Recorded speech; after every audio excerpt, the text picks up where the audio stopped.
Asteroids are a serious, very real danger. Some of them are big enough to cause a lot of trouble if they collide with Earth.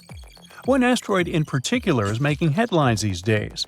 A new study has revealed there's a small chance it could hit our planet during its close flyby in 2029.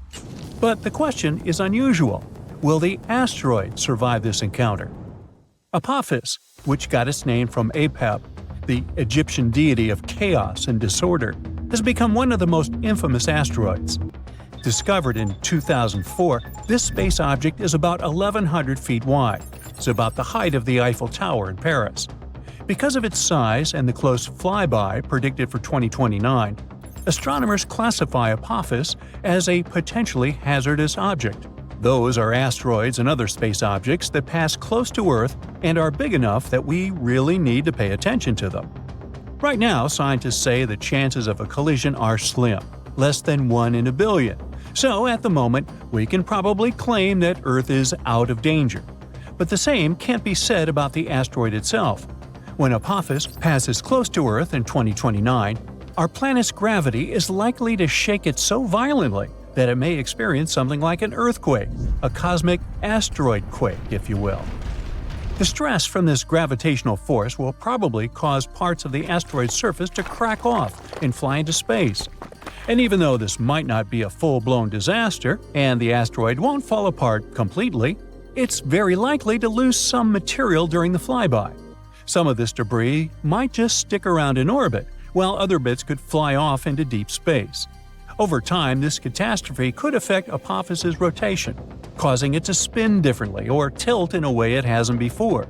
And this is a phenomenon scientists are really interested in, because it could teach us a lot about how asteroids react when powerful gravity is pulling on them. Now, let's get back to Earth. Well, we haven't left. Anyway, even though the asteroid isn't big enough to wipe out the planet like the asteroid that destroyed the dinosaurs, it's large enough to cause serious damage to a large city if it ever collided with Earth. It could mess with the climate all over the planet, too. At the moment, it looks like the space rock will sail past Earth at a distance of around 20,000 miles. It's still worryingly close, but far enough to avoid a collision. To put it in perspective, that's less than a tenth of the distance between Earth and the Moon. So while Apophis likely won't hit us, this flyby could still cause problems for some of the satellites orbiting Earth. They will be much closer to Apophis than we are. The key point is that we can't rule out a risk of a collision in a few more years. As Apophis gets closer, astronomers will keep a very close eye on its trajectory to make sure it doesn't veer off course due to the influence of Earth's gravity. In fact, this gravitational pull could actually cause some serious changes to the asteroid itself. Now, even though Apophis is not likely to cause a global disaster if it were to hit Earth, the consequences would still be pretty severe. The impact could destroy an entire city, and the resulting climate changes could mess with food production for years. It wouldn't be an extinction-level event, but it would still be a huge deal. Now, Apophis is not the only asteroid we need to worry about. Scientists are constantly on the lookout for other asteroids that could potentially cause harm to our planet. Thanks to new technology, astronomers can now track dangerous space rocks from way farther out in space. One cool new method they're using involves studying meteor showers. These showers are actually caused by long-period comets that have been orbiting the Sun for hundreds or even thousands of years. As these comets pass by, they leave a trail of dust and debris, which can end up creating meteor showers when Earth passes through them. Scientists analyze the properties of meteor showers, like their speed, direction, and where they come from. This can help them trace the particles back to their parent comet or asteroid. It's actually a big deal, because it means we might be able to spot potentially hazardous asteroids long before they get close to Earth. The upcoming Legacy Survey of Space and Time project, which is being run out of the Vera Rubin Observatory in Chile, is going to help astronomers track these space rocks from even farther away. Astronomers are going to create a detailed map of the sky and the regions where meteor showers are most likely to occur. It'll help them predict which asteroids might become a problem for Earth in the future, giving us plenty of time to prepare or come up with a plan. But even now, there are many space rocks that can potentially cause a lot of trouble to our planet. Let's look at some of them. Here's the asteroid Bennu. Astronomers discovered it in 1999. This carbon-rich rock is about 1,600 feet across. It's the height of the Shanghai World Financial Center. Didn't you know that? At the moment, this asteroid is the greatest threat to Earth that we're aware of. But don't panic yet. The collision won't happen for a long time. In fact, scientists calculate a 0.037% chance, which is about 1 in 2,700, of Bennu striking Earth on September 24, 2182. I won't be around then. If Bennu does hit our planet, the impact would release so much energy that it would be enough to cause massive destruction in a large region. But luckily, it wouldn't wipe out the entire planet. Still, if Bennu hit a city, the consequences could be catastrophic. NASA's OSIRIS-REx spacecraft has recently visited Bennu and returned with samples, so scientists are learning more about this asteroid all the time. The next asteroid is another one to keep an eye on. It was first discovered in 1950, but wasn't seen again until 2000. Right now, scientists say there's a very slim chance, 1 in 34,500, that it could hit Earth on March 16, 2880, 800 years into the future. So, am I worried? Nah. If it did strike, it would release so much energy it could lead to a global catastrophe, potentially wiping out humanity. Or not. Our next asteroid has been discovered only recently. It was spotted in October 2023. It has a very low chance of striking Earth on October 10, 2119. Man, they got it down to the day? Now, if it were to collide with our planet, the impact would release a lot of energy, which would have a devastating effect for large areas. So, while the arrival of this asteroid is a long shot, this asteroid is still worth keeping an eye on. Now, this asteroid is known as a lost asteroid because it hasn't been seen since 2007. No wonder, it has a very uncertain orbit, and we can't predict its movements. NASA says there's a tiny chance, about 1 in 10 million, that it could strike Earth on March 3, 2030. If it did, the energy released would be able to cause huge regional damage. Finally, we've got this space wanderer. On the one hand, it hasn't been seen since 1979. On the other, scientists believe that there's a very low chance that it could hit Earth on December 14, 2113. Mark your calendars. If it did, the impact would cause a lot of damage and devastation, but it would not lead to the end of humanity. Now, in any case, even though the chances of an asteroid hitting Earth are low, the consequences of such an event could be huge. That's why scientists are so focused on studying these space rocks and tracking their movements. Thanks to new technologies, we can track dangerous objects from farther away and catch them earlier. It can give us more time to react and come up with some effective solutions. If an asteroid like Apophis hits Earth, we will be destroyed. Massive earthquakes will strike, and tsunamis will flood everything. Apophis is a billion-year-old celestial body that has been in the solar system since its inception. So you might be thinking, well, how likely is it that this giant space stone will collide with our planet in 2029? Well, let's find out, shall we? Apophis is a big, bad asteroid discovered in 2004 by the Kitt Peak National Observatory in Arizona. Since then, it has proudly held the title of one of the most dangerous asteroids ever located. It's around 1,100 feet wide, which is a bit bigger than the Empire State Building and the Eiffel Tower. Because of how scary it was named Apophis, like the Egyptian immortal creature that was considered to bring eternal darkness and destruction to Earth. Oh boy. In 2021, researchers had a once-in-a-lifetime opportunity to study this floating rock when it passed near our planet, and we'll come back to that in a minute. Now, some scientists say that there is a small chance of Apophis hitting the Earth on Friday, April 13, 2029.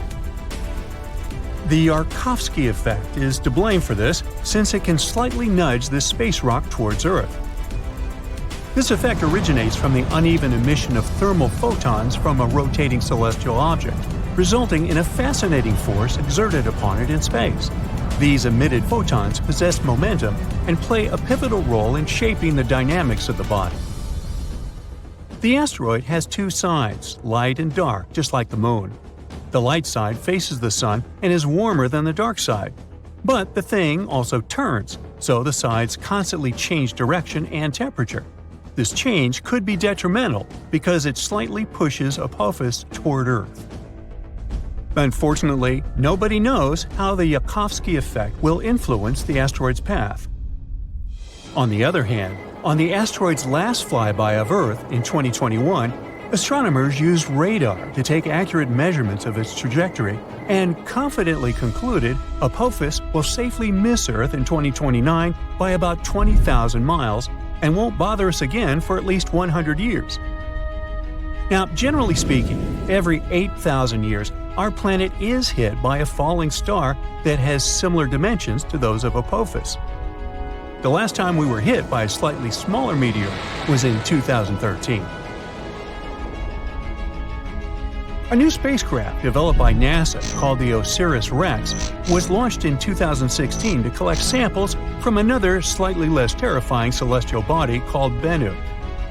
4 years later, it finally arrived at the thing, got some samples, quickly said goodbye to Bennu, and started traveling back towards Earth. The samples were safely stored in a capsule dropped in Utah. So far, this has been the most significant sample ever taken from an asteroid. After the delivery, the spacecraft didn't waste any time and started chasing Apophis. Now, OSIRIS-REx has been renamed to OSIRIS-APEX, and is currently playing tag with Apophis. With some luck, on the 2nd of April 2029, when the asteroid zips close by Earth, the spacecraft will reach Apophis and land on it. It will stay on Apophis for 18 months, collecting valuable information and taking thousands of pictures. The asteroid will be monitored with the help of powerful telescopes. At some point, Apophis will get too close to the Sun, and then all the monitoring work will be on Osiris's apex back. If you live in Europe, West Asia, or Africa, you're one of those lucky people who will have a once-in-a-lifetime opportunity to see Apophis with the unaided eye. It'll be visible in the sky in these regions in 2029, and those who have telescopes will be able to spot it once again in 2036. OSIRIS-APEX will experience some problems because the asteroid has a thick crust, and the spacecraft won't be able to collect data as easily as it did with Bennu. OSIRIS-APEX has a unique thruster that will blow all the dust from Apophis while landing. This will be a perfect chance to analyze the surface of the asteroid to see what it's made of. The craft will spend 1.5 years mapping the asteroid, trying to detect changes in its shape. All this research will show how the celestial body is likely to move so we can better design plans to protect Earth from such things. In 2025, NASA is also going to launch the mission Apophis Pathfinder, and it will be the first spaceship to ever touch this asteroid. It will land approximately a year after its launch. Also, NASA has proposed sending a swarm of tiny craft into space to help humanity develop effective protective tactics against asteroid strikes. We know that Apophis originated in the primary asteroid belt between Mars and Jupiter. In the past million years, this celestial body has changed its path because of the considerable influence of Jupiter's gravitation. Now it seems like it favors the Sun more, meaning this asteroid will come very close to Earth. That's why it's classified as a near-Earth celestial body. A lot of tests and research have been done to find a way to deal with asteroids. Some solutions include drilling and detonating the space body from inside, or testing new technologies, like attaching rockets to it and trying to steer it away from Earth. We can also hit it with something moving at high speeds to make it change its course. Apophis is an S-type asteroid made of rocks and minerals like iron and nickel, and is shaped like a peanut. It can tell us a lot about the past and possibly the future. Sampling this space object could reveal how life on Earth began and how plants appeared. There are many theories that suggest that water arrived on our planet on an asteroid or a comet. Asteroids are like priceless time capsules. Unlike rocks on Earth, which have undergone thousands of changes, like erosion, most celestial bodies are still intact and much easier to study. When meteors fall on Earth, they get covered in debris that's impossible to clean. That's why studying Apophis while it's still in space is so important. Also, some asteroids are made of precious metals like platinum. Right now, we have a high demand for metals that we use in production, and mining metals on Earth is quite tricky. Just one large meteor might have iron, nickel, gold, and platinum that could last us millions of years.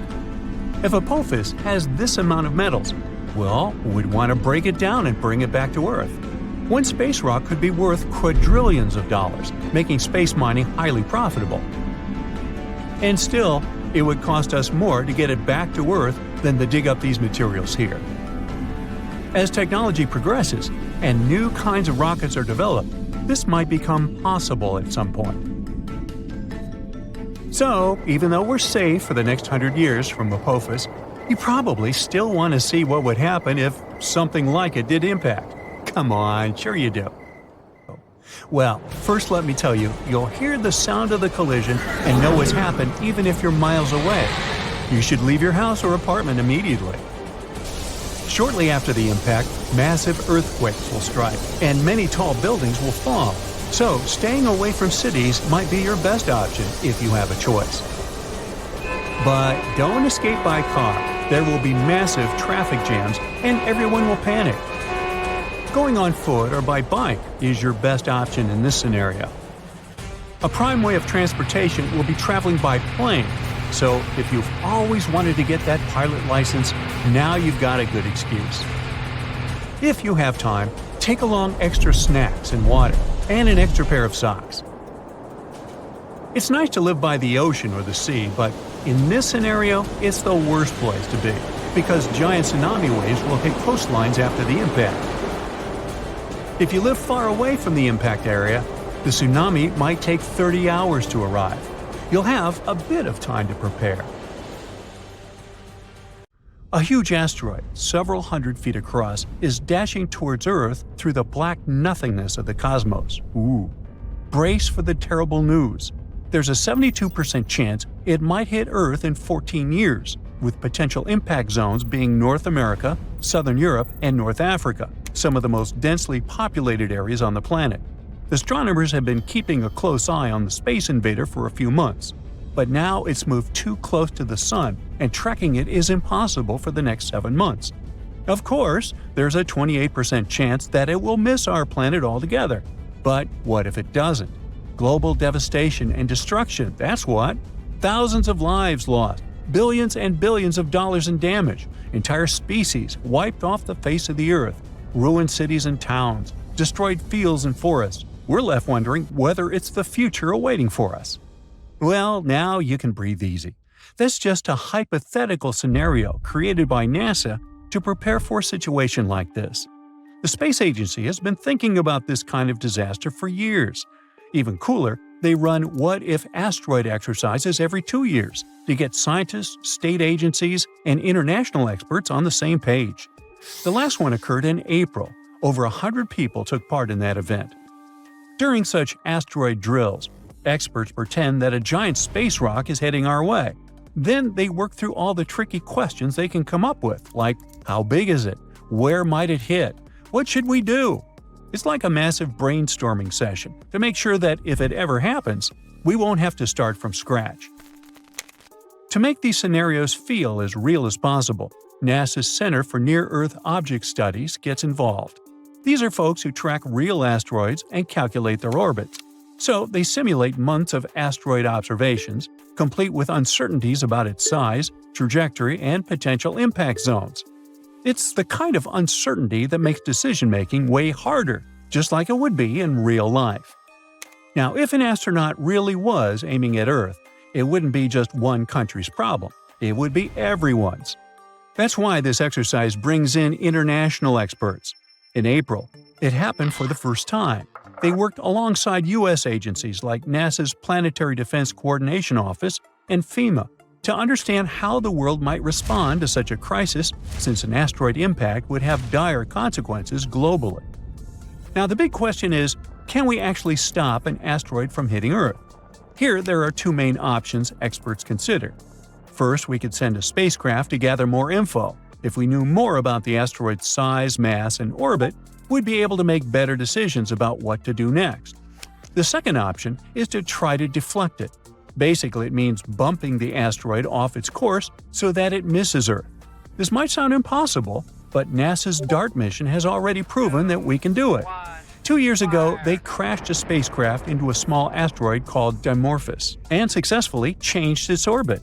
It was a huge victory for planetary defense. But missions like that take tons of time to plan, prepare, and carry out. That's why spotting dangerous asteroids as early as possible is so important. Currently, NASA is working on a new telescope called NEO Surveyor, which is set to launch in 2027. Unlike good old telescopes, NEO Surveyor is designed to detect even the trickiest asteroids, including ones orbiting close to the Sun. It'll give us a better chance to act early and potentially stop an asteroid before it becomes a threat. If you still think that an asteroid impact is something out of science fiction and the threat isn't real, how about this? Early on Sunday, January 21st, a small asteroid about 3 feet wide entered Earth's atmosphere and luckily burned up over Germany. NASA's Scout Impact System spotted it 95 minutes before it hit and predicted exactly when and where it would arrive. At 1:32 a.m. local time, the asteroid turned into a blazing bright fireball, visible as far away as the Czech Republic. Some small meteorites might have landed near the impact site, about 37 miles west of Berlin. This is just the 8th time ever that an asteroid has been detected before it hit Earth. It's a splendid example of how tools like Scout are helping us track asteroids and prepare for anything bigger that might come our way. Here's another example. A small asteroid turned the skies over northeastern Siberia into a breathtaking light show on December the 4th, burning up harmlessly in Earth's atmosphere. The space rock, about 28 inches across, was spotted just hours before it hit. Thanks to observations from astronomers around the world, a special alert system managed to predict the impact to plus or minus 10 seconds. The asteroid entered Earth's atmosphere at 1:15 a.m. local time. The authorities were put on alert, but there was no damage reports. NASA's Asteroid Terrestrial Impact Last Alert System, or ATLAS, spotted the rock 12 hours before it entered the atmosphere. This makes it the 4th imminent impactor, which is an asteroid discovered within hours of its expected impact, detected this year, and the 11th overall. Now, China also has big plans for planetary defense. They're working on their first mission to hit an asteroid, and it's got a double purpose. One spacecraft will crash into the asteroid, and the other will hang back to study the whole thing for up to a year. In other words, it's not just about protecting Earth, it's also a way to learn more about the solar system. The target is an asteroid called 2015 XF261, which is a mouthful, and also about 100 feet wide. It flew by Earth recently on July 9th, passing us at 31 million miles. True, it's pretty far away, but the space traveler was zooming by at a speed of 26,000 miles per hour, 30 times faster than the speed of sound. China is going to send a space probe to study the asteroid. They're hoping to learn more about its structure and composition, which could help us with future planetary defense missions. Then they plan to hit the asteroid with another spacecraft to test the impact, and the first space probe will stay there to observe the remains for up to a year. Timing is critical for this mission, and the asteroid offers some good opportunities in the next few years. Thus, in March and May of 2027, the asteroid will pass within 20 million miles of Earth. In April 2028, it'll get even closer. By that I mean 13 million miles away. A year later, in April 2029, the asteroid will end up just 4.2 million miles away, making it the best shot for a mission. Another decent chance will be April 2030. That's when the asteroid will pass our planet at 4.4 million miles. To give you some context, NASA's DART mission once targeted an asteroid 7 million miles away, and the trip took 10 months. So China's planners have to pick the right moment, depending on how long their spacecraft will need to get there. The mission is expected to start around 2027. At the same time, this won't be China's first attempt to target an asteroid. Back in 2023, they were planning a planetary defense test with a different asteroid, which is also about 100 feet wide. It's not clear why they switched to the current one, probably because the timing works better. Most asteroids are basically time capsules from 4.6 billion years ago. leftovers from when the solar system was just forming. Studying them could tell us a lot about how planets, including Earth, came to be. So, China's taking on something that combines planetary defense and pure space science. They're definitely making big moves in the space exploration game. So, how do you feel about cooking? Nah, pasta and burgers are overrated. How about something more exotic, or rather, more cosmic? So, the recipe is simple. Take a team of enthusiastic astronomers and add some old images from the James Webb Space Telescope. Stir really well, and you'll get a shocking number of tiny asteroids in the asteroid belt between Mars and Jupiter. Yummy! The highlight of this dish is the direction in which some of the asteroids are moving, because in their way, there's our poor planet. Are we doomed just because you decided to cook? Now, the asteroids I'm talking about are much smaller than the massive space rock that wiped out the dinosaurs, but they can still cause considerable damage. They range in size from as small as a bus to as big as a stadium. But even those small ones pack quite a punch. Let's look at a recent dramatic example. It happened on February 15, 2013. A small asteroid just tens of feet wide exploded in an airburst over Chelyabinsk in Siberia, releasing an insane amount of energy. Many people witnessed and recorded the event, and it gave scientists vital clues. New computer models helped scientists reconstruct the size, speed, and impact of the Chelyabinsk meteor.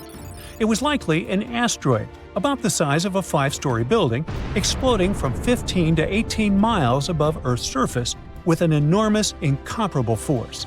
The blast shattered 1 million windows and hurt over 1,000 people. Fortunately, it wasn't powerful enough to cause too much damage, but it gave us an idea about how dangerous an airburst can be. Now, an airburst occurs when an object explodes high in the atmosphere, never striking the ground, but releasing enough energy to devastate the area. But back to the small asteroids.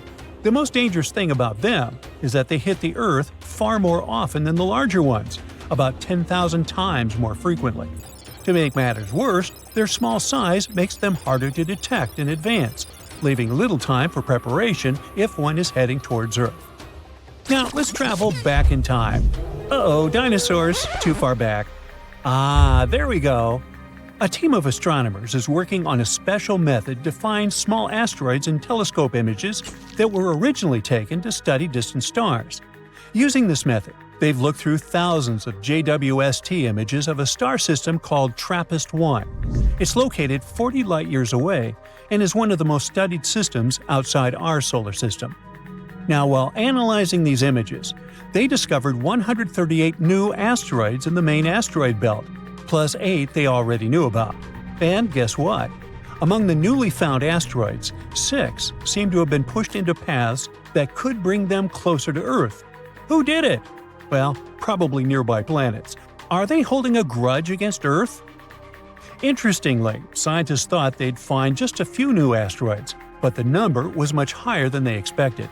Yet, it's no wonder. Right now, they're exploring a part of space they didn't know much about before. Now, let's talk about the hero of the day, the James Webb Space Telescope. It's especially good at finding small asteroids because it can detect their heat. These asteroids give off infrared radiation, which is much easier to see than the faint sunlight that reflects off their surfaces. This technology allowed scientists to spot the smallest asteroids ever seen in the main asteroid belt. The asteroids they found are pieces left over from collisions between bigger space rocks. Finding them helps astronomers understand the history of the asteroid belt and improve methods for tracking small asteroids that could threaten Earth. The researchers are planning to use James Webb to observe other star systems for at least 500 hours. They expect this work to uncover thousands more small asteroids in the solar system. Other advanced telescopes, like the Vera C. Rubin Observatory in Chile, will also help. Starting in 2025, this observatory will use the world's largest digital camera to photograph the southern sky every night for at least 10 years. Each image will cover a huge area of the sky, about 40 times the size of the full moon. The observatory might find up to 2.5 million asteroids in just 6 months, almost doubling the number we know about. Recently, NASA has identified 2 small asteroids. They were supposed to pass near Earth on December 16, 2024. Luckily, neither posed any danger to our planet. The first asteroid was 71 feet wide, about the size of a large airplane, and was traveling at 10,800 miles per hour. The second asteroid was slightly smaller, 56 feet wide, but it traveled faster at 14,700 miles per hour. But hey, even though this time the danger is past, who knows what the future will bring?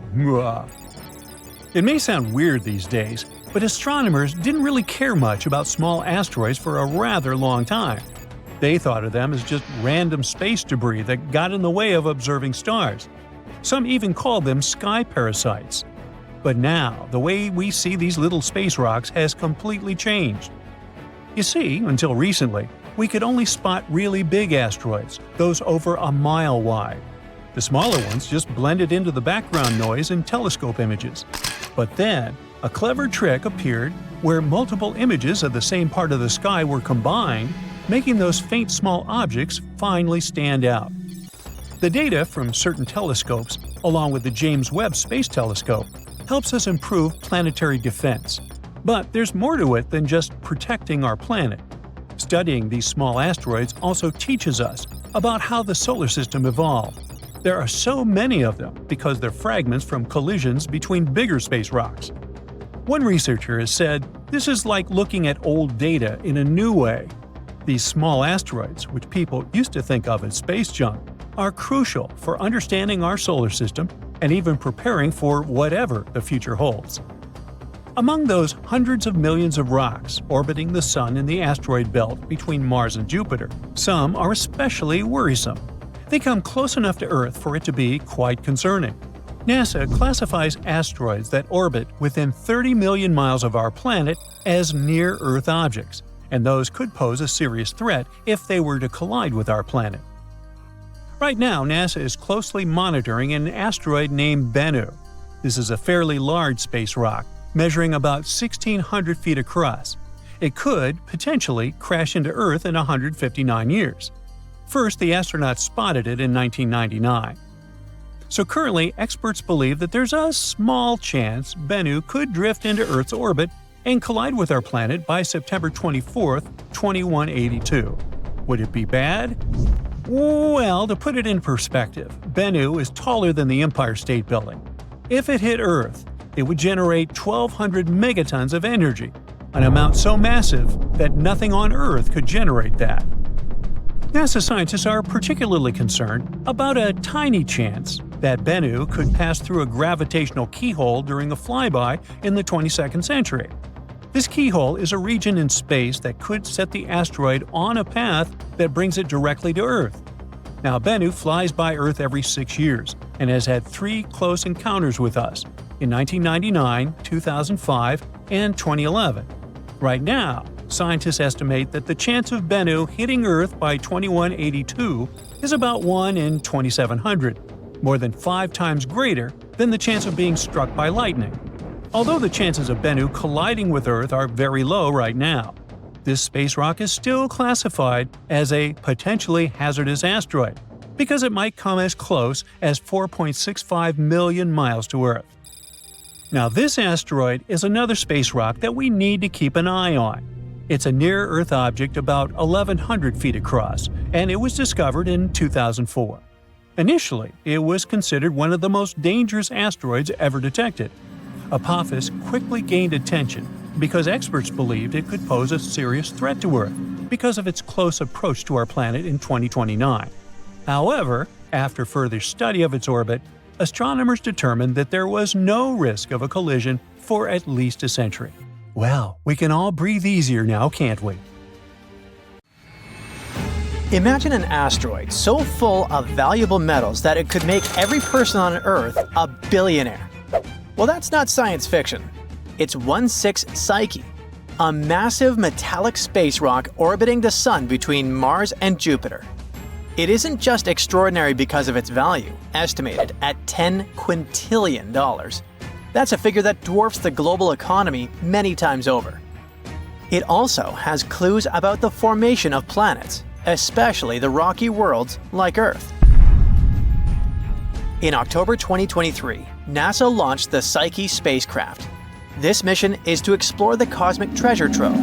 It's supposed to arrive at the asteroid in August 2029, and astronomers hope that it will give us some insights, not just about the asteroid's glittering wealth, but also about how planets form and evolve in our solar system.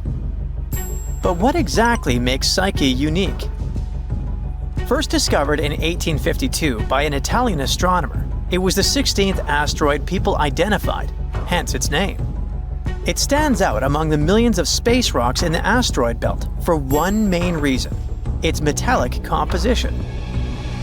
While most asteroids are rocky or icy, Psyche seems to be made primarily of iron, nickel, and possibly even gold and other rare metals. At about 173 miles wide, it isn't the largest asteroid. It's easily dwarfed by others like Ceres. But its size is still impressive. After all, its surface area is 64,000 square miles, like that of the state of Florida. Astronomers think that between 30 and 60% of the asteroid's surface might consist of precious metals. They also think that this space rock might be the exposed core of a planetesimal. A planetesimal is basically a protoplanet, a large space body in orbit around a star, developing into a planet. And this planetesimal could have grown into a full-fledged planet if it hadn't been destroyed in some catastrophic collision billions of years ago. If this theory is correct, Psyche can give us a unique glimpse into what lies deep within terrestrial planets like Earth, where planetary cores are hidden thousands of miles beneath thick crusts and mantles. Now, remember that spacecraft that went to explore the asteroid? After embarking on its ambitious mission, the Psyche probe will travel a mind-boggling 2.2 billion miles to reach its goal. This journey will take nearly 6 years. On its way to the asteroid, the spacecraft will pass by Mars in May 2026 and use the red planet's gravity to slingshot itself deeper into space. This maneuver is called a gravity assist, and it will boost the velocity of the probe and refine its trajectory toward the asteroid. By the time it reaches its goal in August 2029, the spacecraft will be set to orbit the asteroid for at least 26 months. During this time, it will analyze its surface, figure out its composition, and attempt to unravel its history. The probe is equipped with some pretty cool tools. One of them is called a multispectral imager. This instrument will snap high-resolution images of the asteroid's surface. It's supposed to help astronomers to study its texture and composition. Then, the probe has a gamma-ray and neutron spectrometer. This instrument will measure the asteroid's chemical elements, including its metal content. A magnetometer will detect a magnetic field, if any, which could confirm Psyche's origin as a planetary core. And finally, an X-band radio system will help determine the asteroid's gravity field, which can offer insights into the asteroid's internal structure. NASA isn't sending the spacecraft to assess the value of the space rock as a mining target. Well, at least not yet. The main goal of the mission is science. Researchers hope to answer fundamental questions about how planets form and evolve.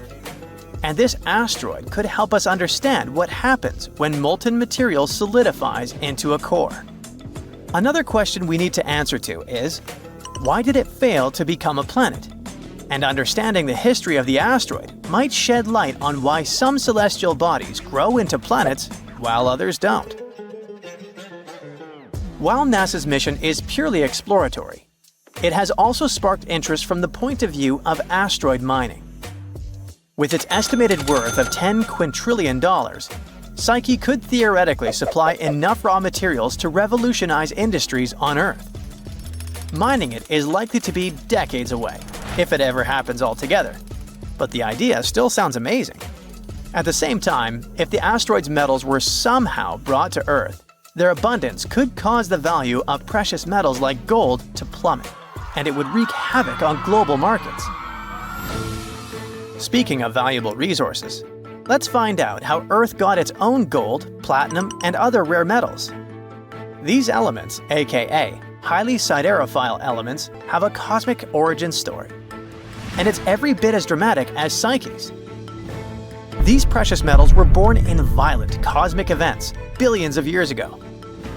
Many appeared in kilonovae, explosive collisions between neutron stars. These metals were then scattered across space and eventually became part of the gas and dust cloud that formed our solar system.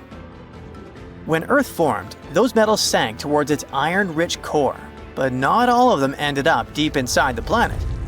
Destructive collisions with rogue protoplanets like the Mars-sized Theia, which most likely helped to form the Moon, trapped some elements in Earth's mantle.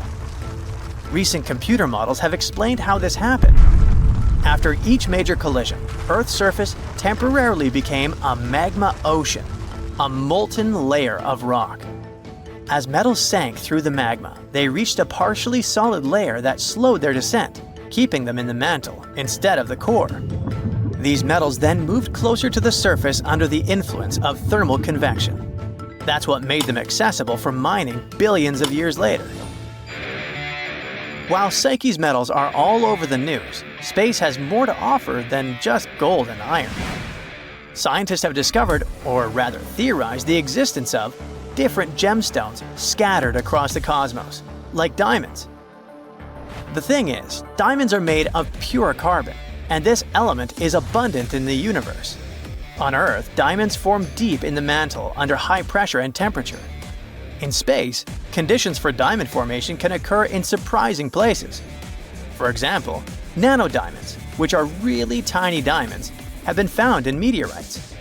Sometimes they contain gases that give us clues about the early solar system. Scientists believe that it might rain diamonds on our ice giants, Neptune and Uranus.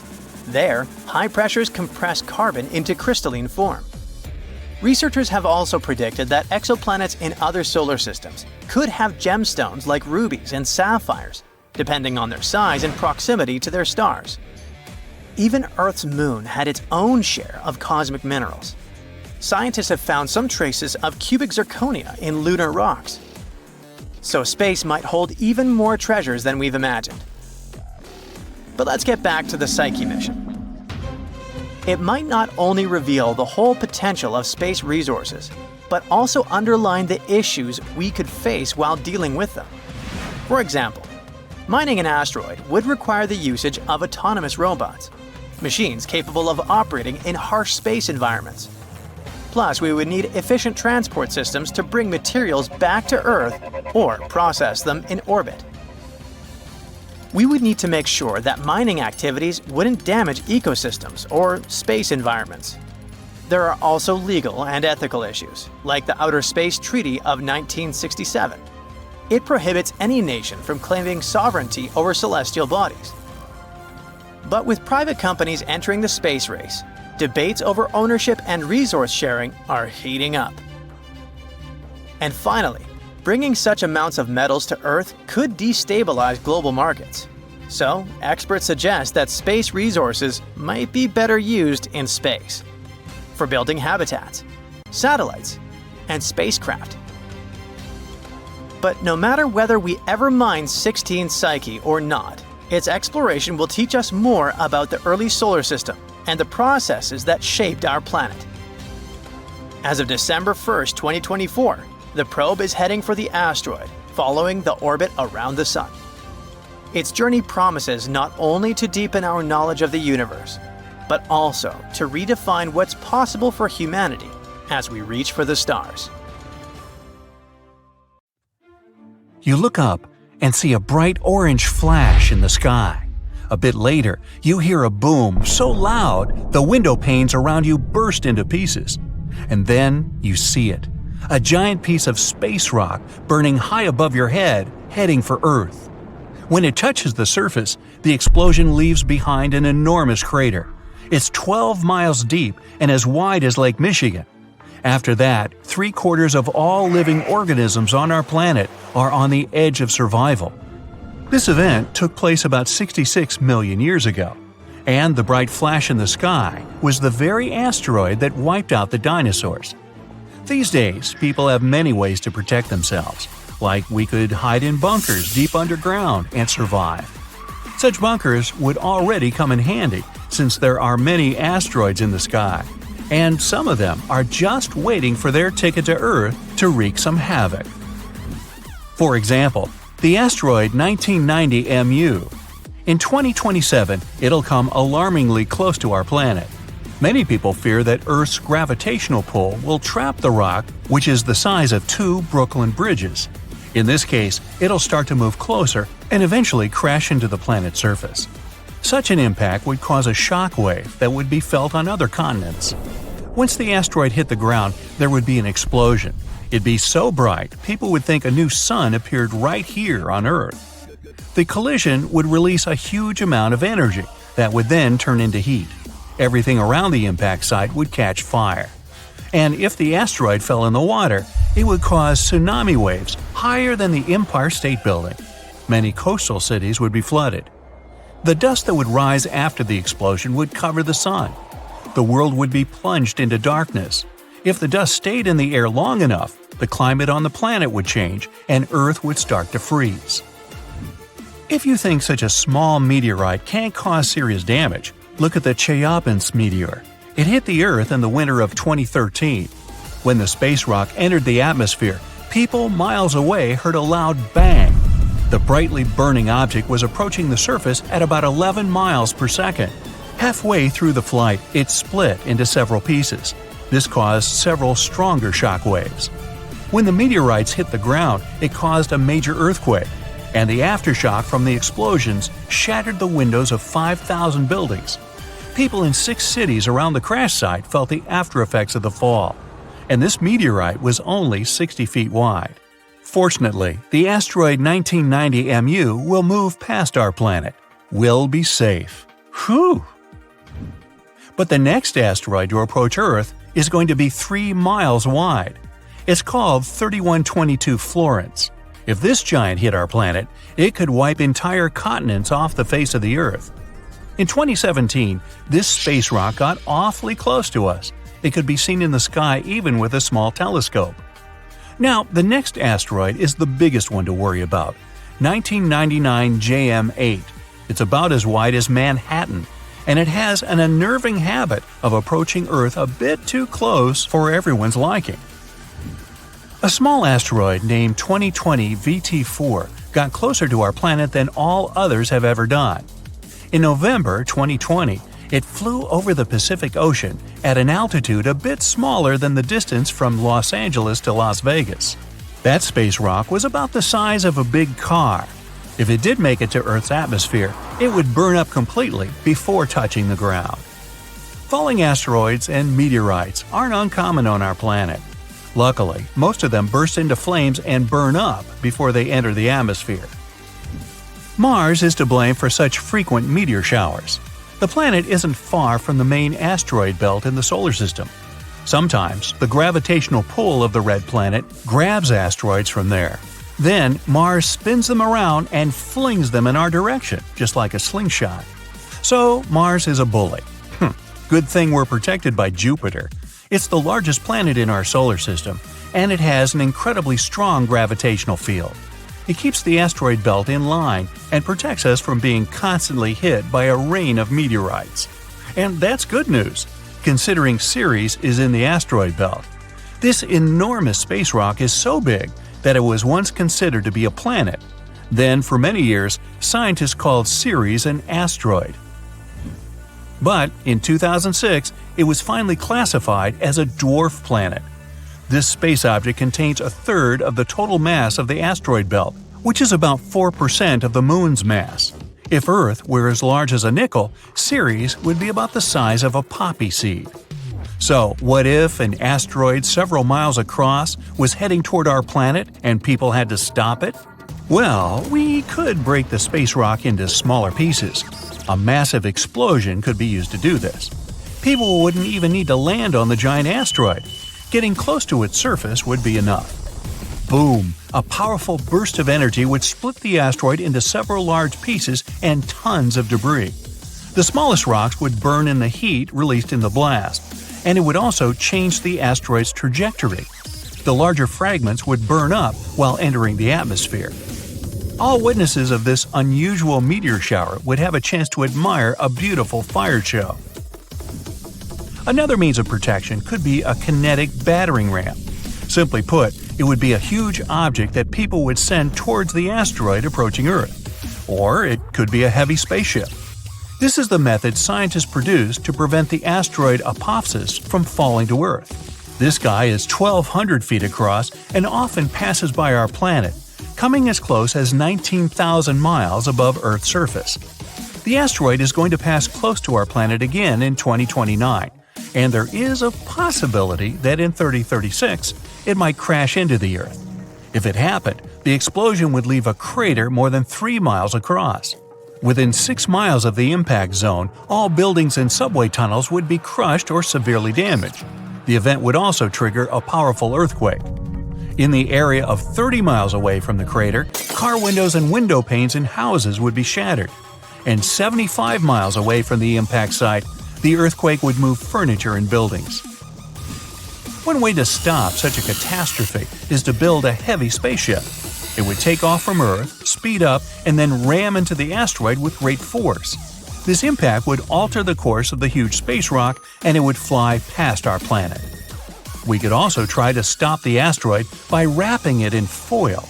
This would make its surface reflective, and then solar pressure might gradually change the asteroid's trajectory. Another alternative is using the gravitational tug. In this case, we would send an unmanned spaceship, large and heavy, toward the asteroid. It would fly over the space rock and slowly draw the thing closer with its gravitational pull. A small change, of course, would be enough to make the asteroid fly past our planet. Another way to protect Earth would be to build a system of giant lenses in space. Perhaps you've tried focusing sunlight with eyeglass lenses. Then you know how hot this sunlight can get. Now imagine having many giant lenses that are all directed at one point. Scientists think that focusing such a powerful beam of light on the asteroid would make the rock melt and evaporate, slowly changing its route.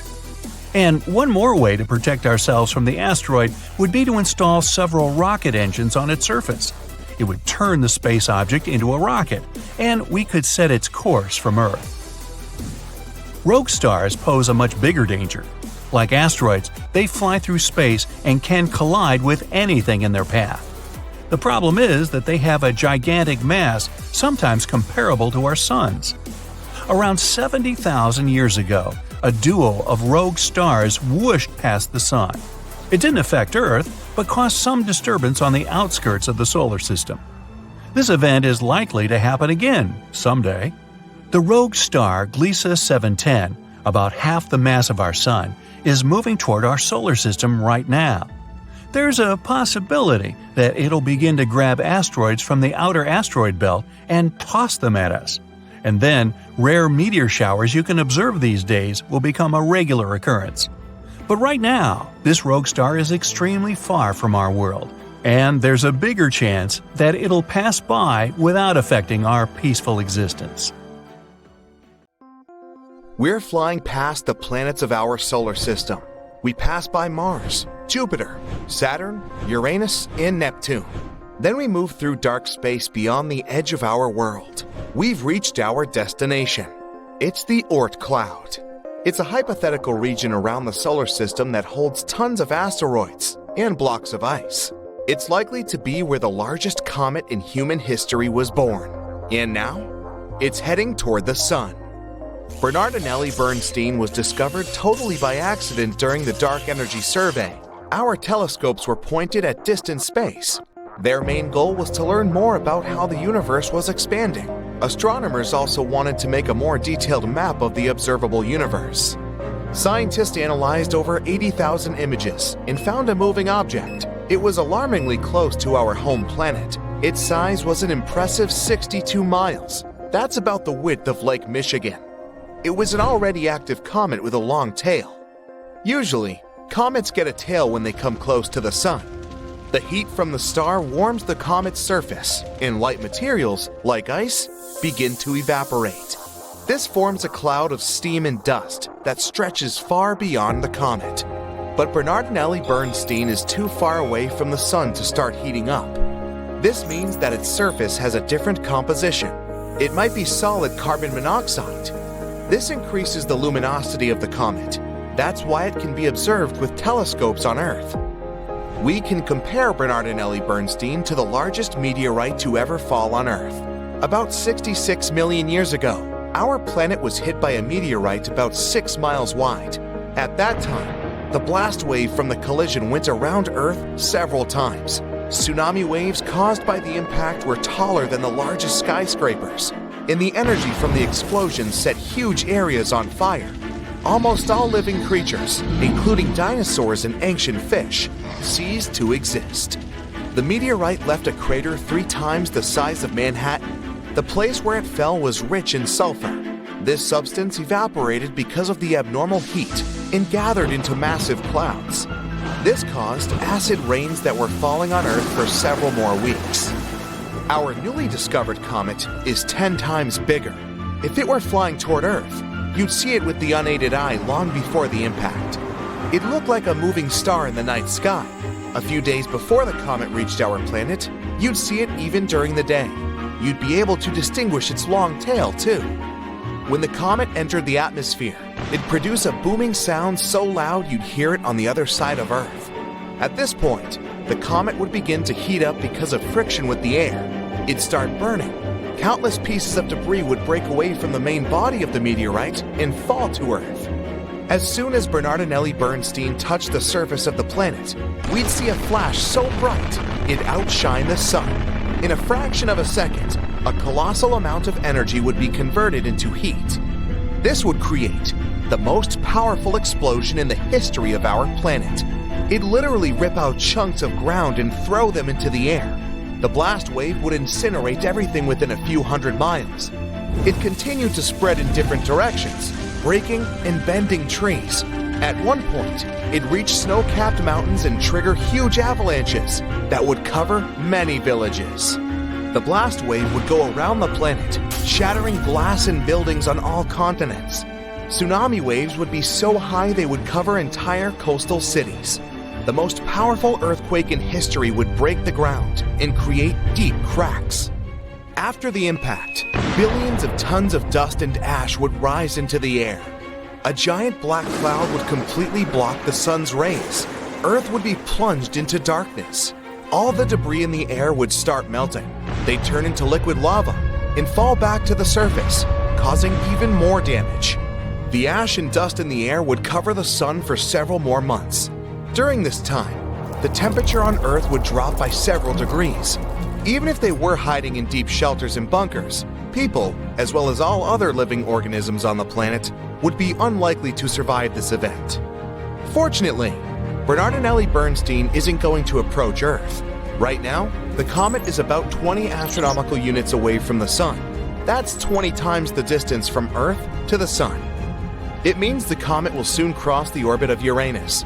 In 2031, it'll be 11 astronomical units away from our star. That's just outside Saturn's orbit. This is going to be the closest Bernardinelli Bernstein will approach the Sun. Then it will begin its flight back to the edge of the solar system. But the comet is bound to return again. It'll move away from the Sun and slow down until the star's gravity pulls it back. Then the comet will make another circle around our solar system. But that will take about 3 million years. Right now, we have other meteorites to worry about. For example, 3200 Phaethon. It crosses the orbits of Mars, Earth, Venus, and Mercury. Then it goes around the Sun and comes back. This cycle takes about 523 days.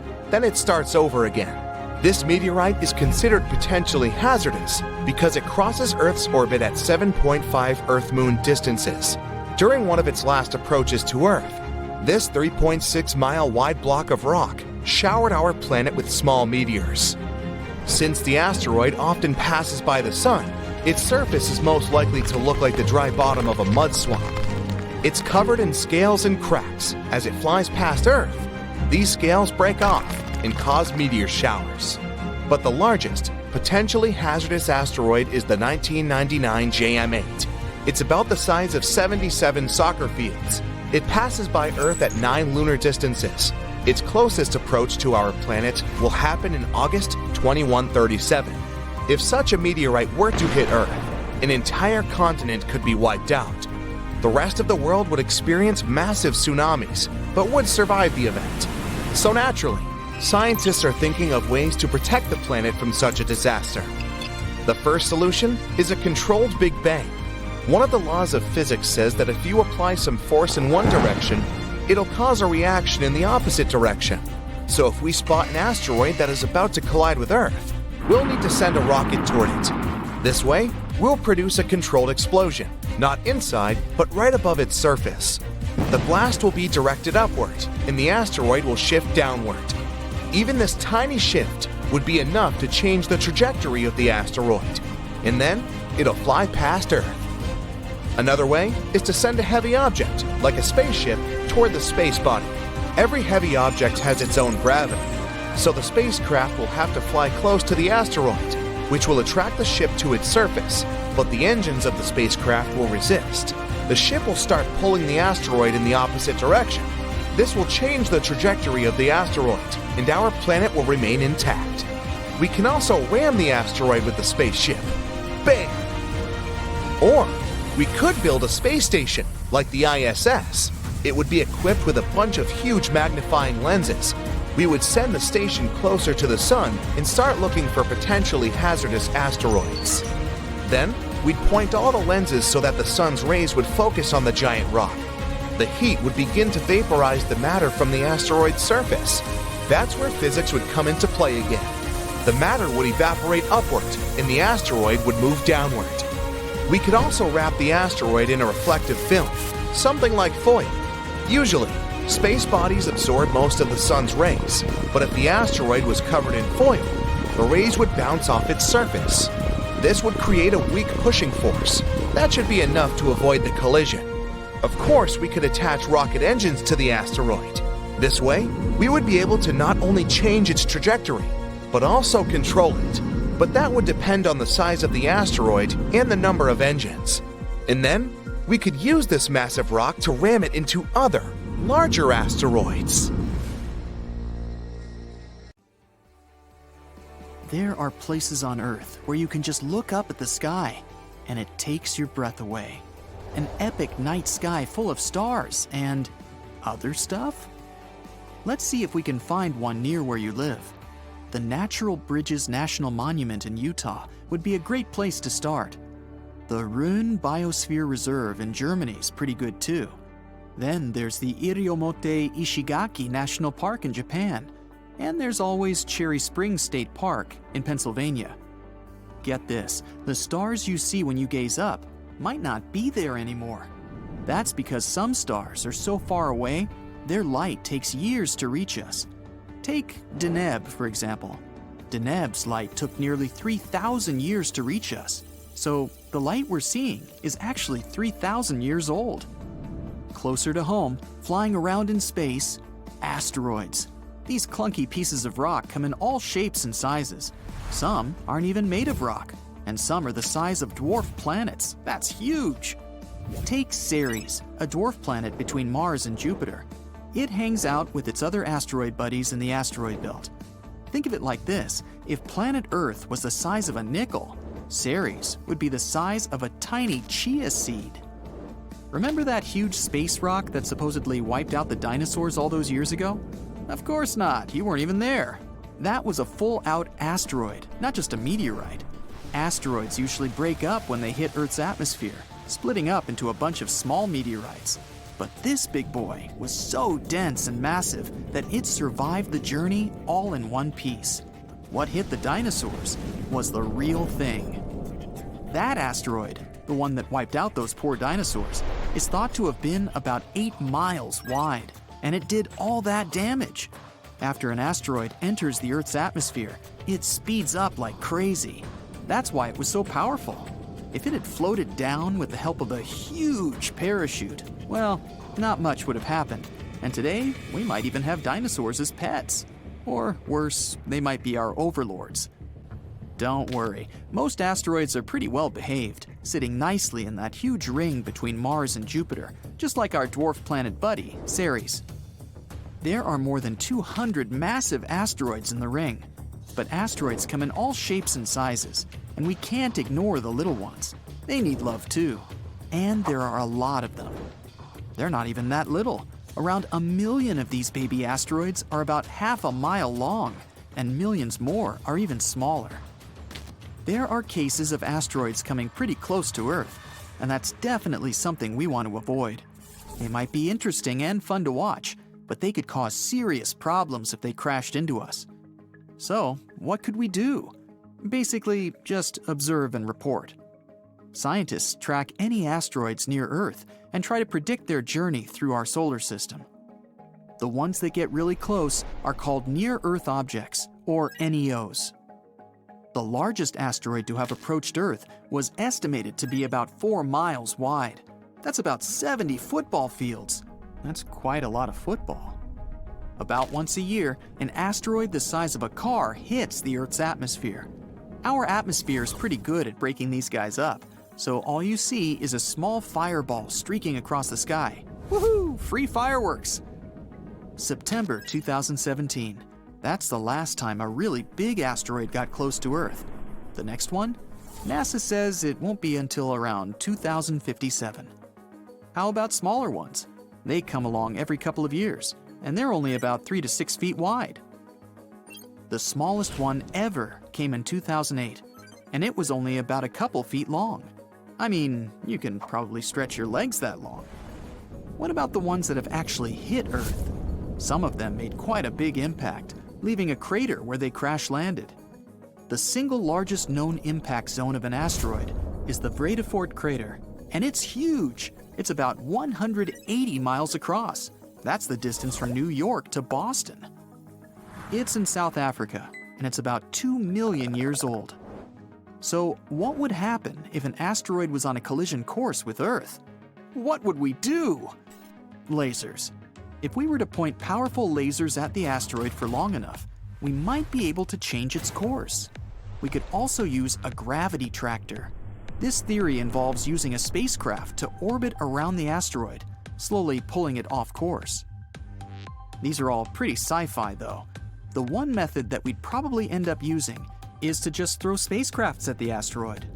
Hopefully, it would either change course or split up into smaller, less dangerous bits. But say one does hit Earth. What would be worse, it hitting a city or hitting the ocean?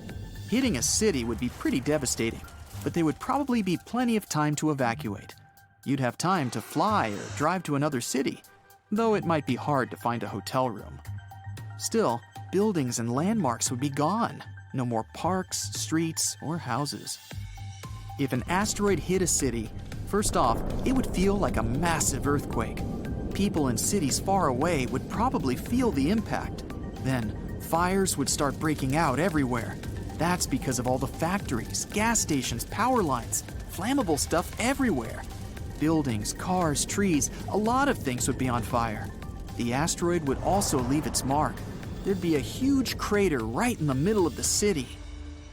In the 1700s, Lisbon in Portugal was struck by an earthquake, and a tsunami just after that.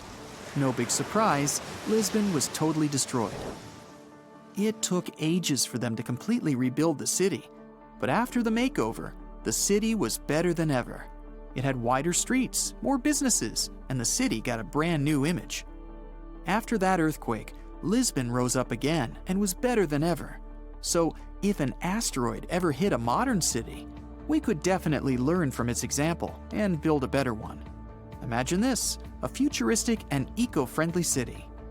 A city with lots of green spaces, bike lanes wide enough for everyone, skyscrapers that disappear out of sight, roads so perfect there wouldn't be any traffic, sidewalks that would actually be fun to walk on, a place for businesses to thrive and jobs for everyone, a city powered only by renewable energy, and loads of good vibes from its citizens.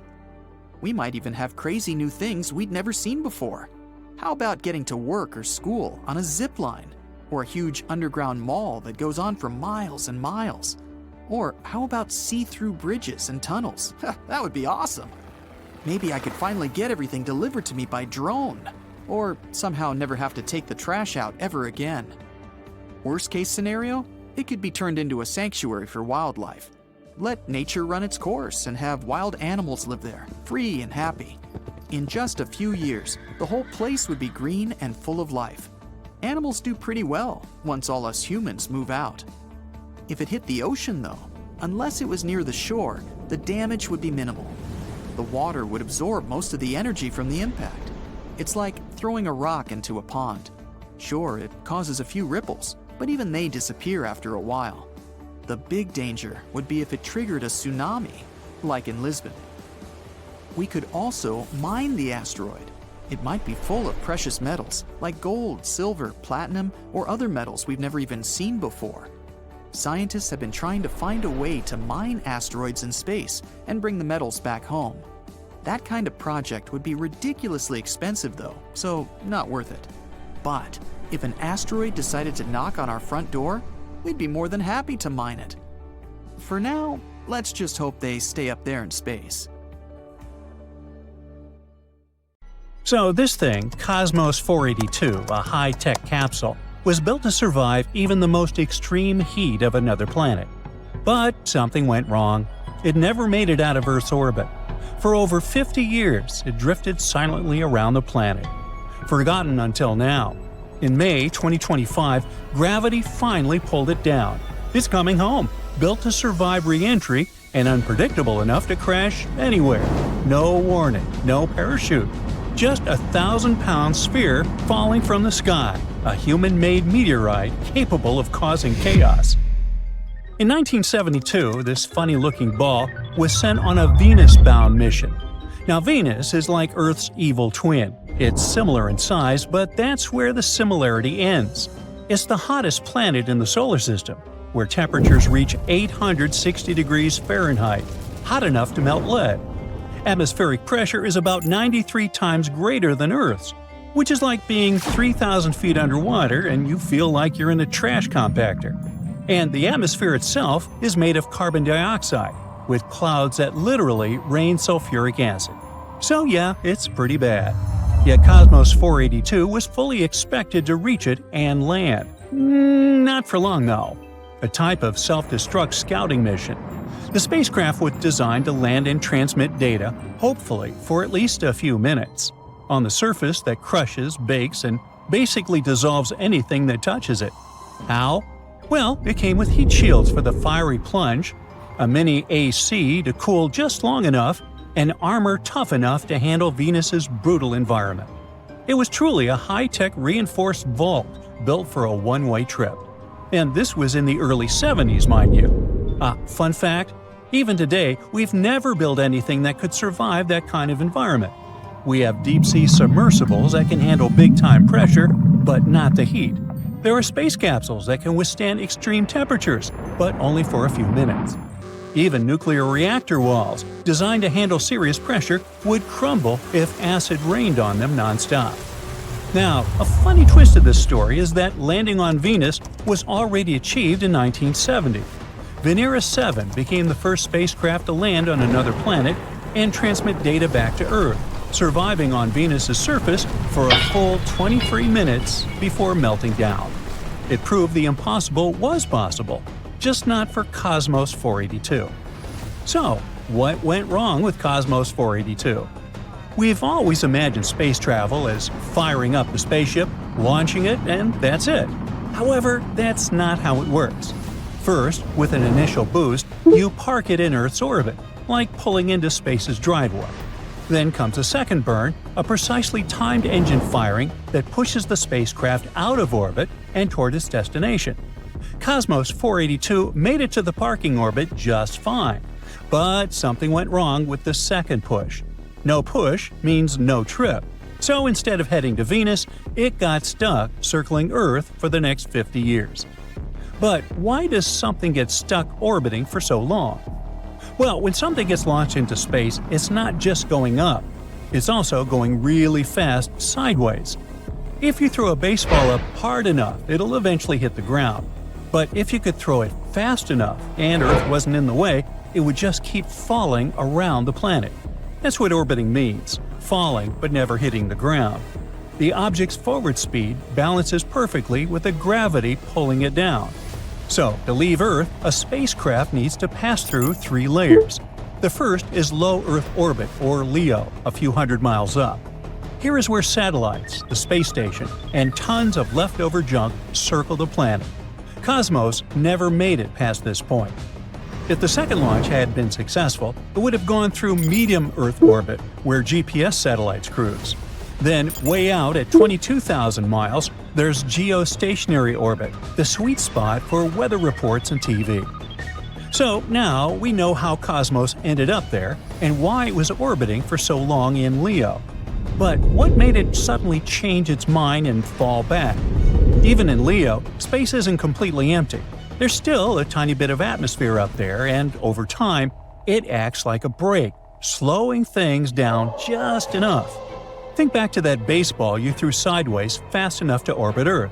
Eventually, it will slow down to the point where gravity takes over. However, Earth is securely protected by its atmosphere. As objects fall back to Earth, their speed keeps increasing up to tens of thousands of miles per hour. When you're moving that fast, the air pushes back really hard.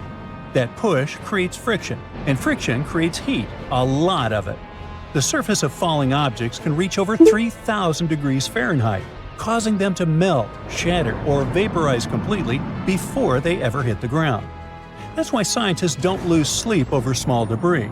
Small pieces of old satellites, even tools lost during spacewalks, fall all the time.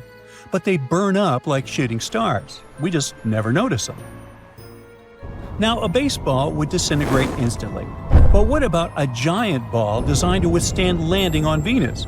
Thankfully, this potentially horrifying story is anticlimactic, because Cosmos crashed into the Indian Ocean west of Jakarta on May 10, 2025. Radar picked it up streaking through the sky, glowing, breaking, heating up, but still intact enough to make it all the way down. And it did, thankfully, not somewhere crowded. However, now that it's lost beneath the waves, we are free to speculate. How real was the danger? Could it have fallen into a crowded area? Absolutely. If that 1,000-pound capsule had come down over a city, it could have smashed through rooftops, wrecked cars, or worse, seriously injured someone. And no, there wouldn't have been sirens or alerts. Cosmos 482 was launched in the 1970s, long before GPS or live tracking, so there was no signal to follow, no proper guidance system. Scientists could only make rough estimates about where it might land, so if it had come down over land, it would have looked like a meteor. Well, the story of Cosmos, with the K, had a happy ending. But it's not the only thing up there that could fall down. As of early 2025, about 11,700 satellites are active. But with roughly 14,900 in orbit, that means over 3,000 are no longer operational. And the space junk keeps piling up. Space tracking systems monitor more than 40,000 objects that are bigger than a softball, such as pieces of old satellites and bits of rockets.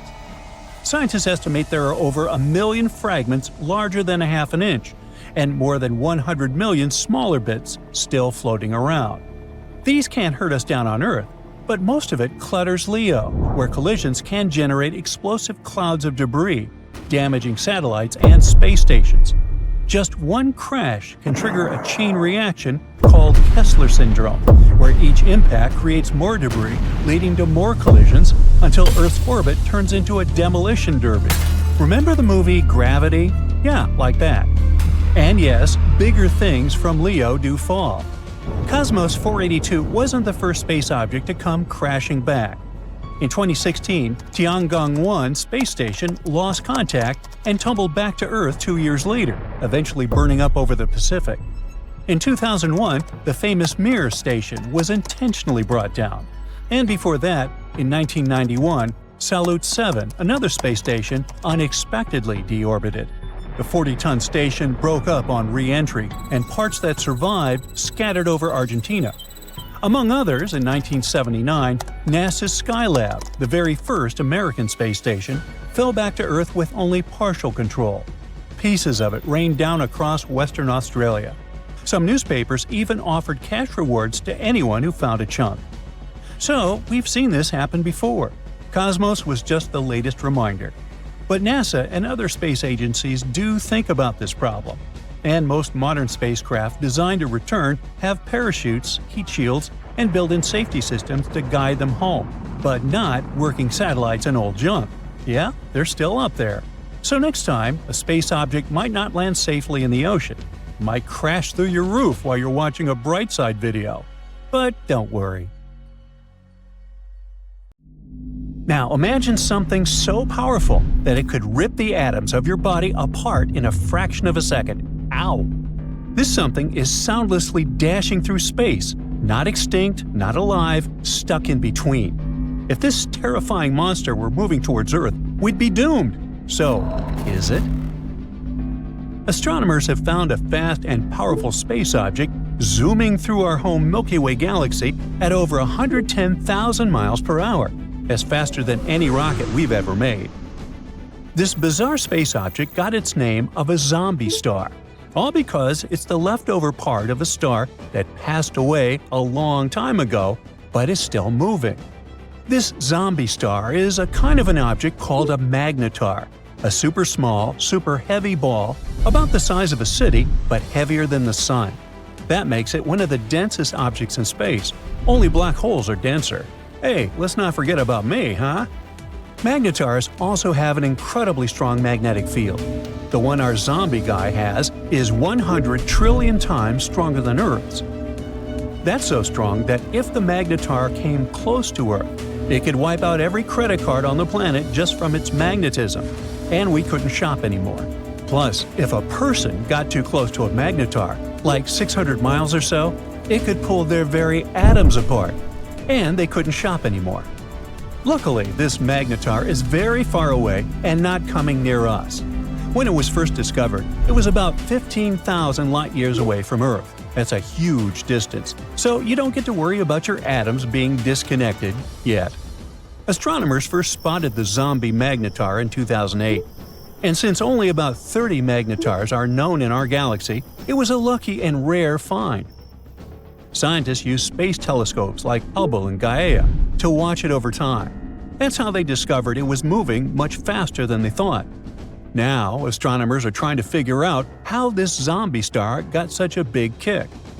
At first, they thought that, like most magnetars, this one was born when a giant star exploded in a supernova and the leftover core became a super-dense neutron star.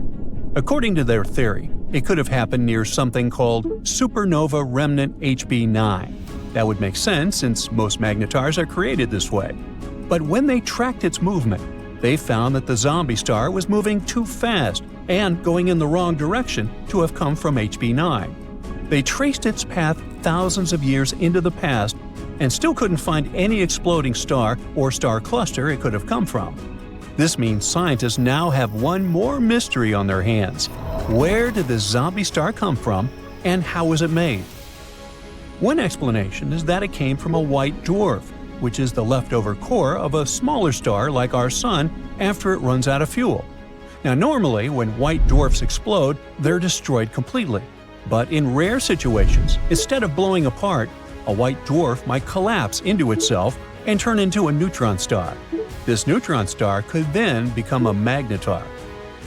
This unusual way of forming a magnetar also gives clues about another mystery: fast radio bursts, or FRBs. These are very quick and powerful flashes of radio energy from deep space.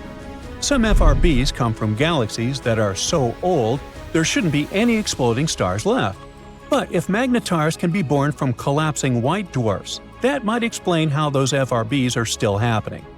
In any case, learning how magnetars form could help us explain many strange and powerful events we see across the universe.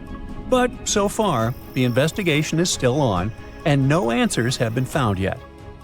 Zombie stars wandering across the universe isn't the only mystery we haven't solved yet. At one point, you might come across one of them while traveling through the cosmos. It looks like nothing. At a distance of 700 million light-years away from Earth, there's a hole, a blank void that has very few galaxies. This is a roughly spherical region about 330 million light-years across. Our home Milky Way galaxy could fit there thousands of times over. It's the mysterious Bode's void in the constellation of Bodes. Yeah, makes sense. You see, galaxies look like a giant web. Most of them are parts of long structures called filaments. Those wind through the cosmos, and when they meet, they form regions with a high concentration of galaxies. These regions are what we know as galaxy clusters. But between these clusters and threads, there are huge, empty voids that hardly contain any galaxies. Such voids make up almost 80% of the observable universe, and most of them are huge, from 30 to 300 million light-years wide. The Bode's void is one of the most massive ones. It has even earned the title of supervoid. Astronomers think it might be the result of a few smaller voids merging. But what could have caused such giant empty areas to appear in the first place? The reason might lie in the origin of the universe. In its early days, I wasn't around then, all the matter in the universe was packed together quite tightly. Astronomers even thought it was something like a uniform soup. But soon, random quantum fluctuations started disturbing this matter. Some areas became denser, and their gravitational pull became stronger. They began stealing matter from less dense regions. This made such areas even denser, and they kept attracting more and more matter. At the same time, smaller clumps of matter started drifting further away from the center, forming galaxies. If you visited a star cluster called Palomar 5, you'd forget all about voids and supervoids and even zombie stars. Instead, you'd need to concentrate on surviving, since the region is hiding a swarm of over 100 black holes right in the middle. And those black holes aren't just sitting there, they're at work, shaping the cluster nonstop. Palomar 5 is a group of stars located about 80,000 light-years away from us. Normally, clusters like this are dense and tightly packed, with stars all bunched up together. But Palomar 5 is different. It's spread out and has a huge tail of stars, stretching across 30,000 light-years. This beautiful tail is called a tidal stream. It's like the stars are spilling out of the cluster, creating a long river of light. Tidal streams like this are rare and hard to study. Globular clusters like this one are super old. Some are almost as old as the universe itself. But Palomar 5 also stands out because it's the only cluster we know about that still has a tidal stream attached to it. And the black holes inside the cluster might be to blame. They're pulling on the stars in the cluster, messing with their orbits, and slingshotting them right out of the cluster. Or would that be slingshooting? I don't know. Anyway, these stars are what make up the tidal stream. Over time, more and more stars get flung out. Palomar 5 has way more black holes than expected. About 20% of the cluster's mass is made up of black holes, over 100 of them, each about 20 times the mass of our Sun. Of course, Palomar 5 isn't going to last forever. In about 1 billion years, the cluster will completely fall apart. By then, all the stars will have been gone, leaving behind just the black holes. And these black holes will orbit the Milky Way, like a ghostly remnant of a cluster that used to be there. Even though this cluster is creepy enough, there's something even more eerie you can see in space: thick clouds of gas and dust called nebulae. One of the most unusual ones is probably NGC 2392, located 5,000 light-years away from Earth in the constellation of Gemini. It was discovered more than 200 years ago and became popular because of its unusual appearance. It's basically a disk of material with a ring of comet-shaped objects. The tails of these objects stream away from the star at the center of the nebula. The bizarre orange streaks in the outer part of the cloud stretch light-years away in all directions. The middle resembles a ball of twine, but in reality, it's a bubble of material blown into space by the wind of high-speed material produced by the central star. Wow!